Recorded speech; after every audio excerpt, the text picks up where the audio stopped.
कारण नाशिकची जागा राष्ट्रवादी लढवत आलेली आहे कायम आणि शिंदे गटाचे खासदार आहेत सध्या. असं आहे की ते सगळे जे आहेत नेते बसतील आणि त्याच्याबद्दल निर्णय घेतील.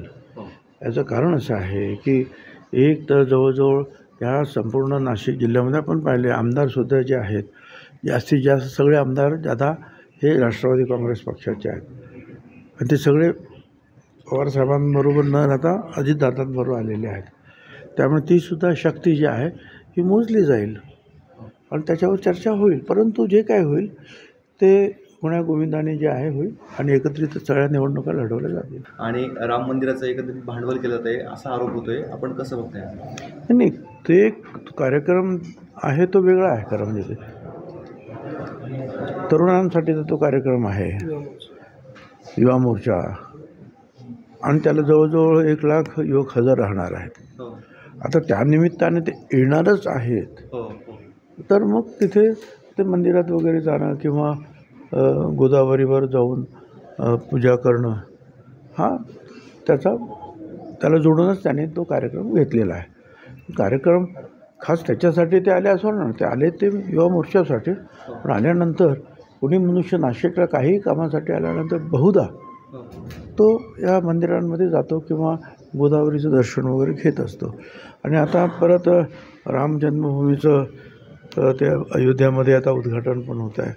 या पार्श्वभूमीवर रामाचा प्रभू रामचंद्राचा बराचसा काही म्हणजे आयुष्याचा जो भाग आहे म्हणजे 14-1 वर्ष तो पंचवटीत गेला आहे नाशिकमध्ये. अशा रीतीची जी आहे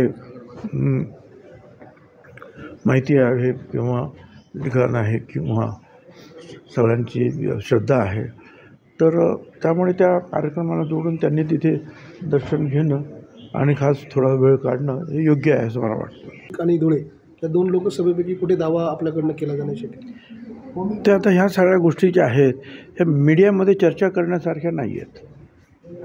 ते आम्ही आमच्या बैठकीत चर्चा करू. तुमच्याकडे सगळ्या मी चर्चा जर केल्या मग बैठकीत काय चर्चा करायची? ही मॅच फिक्सिंग होती, सेटिंग होतं असा आरोप ठाकरे गटाकडनं केला जातो आहे. आपण ह्या निर्णयाकडे कसं बघतो? कोणीच अपात्र झालं नाही ना, मग आता काय ना इकडचे कोण अपात्र झाले ना तिकडचे अपात्र झाले. विन विन पोझिशन आहे. आणि स्वतः जे आहेत नार्वेकर हे स्वतः सुशिक्षित आणि वकील आहेत. त्यांचा अभ्यास निश्चितपणे आणि त्यांना अनेक दुसऱ्या काही अनेक वकिलांनी सुद्धा सहकार्य मदत निश्चितपणे केली असणार. किंबहुना होतेच तिकडे बरेचसे लोक वकीलसुद्धा ते सगळं ऐकायला.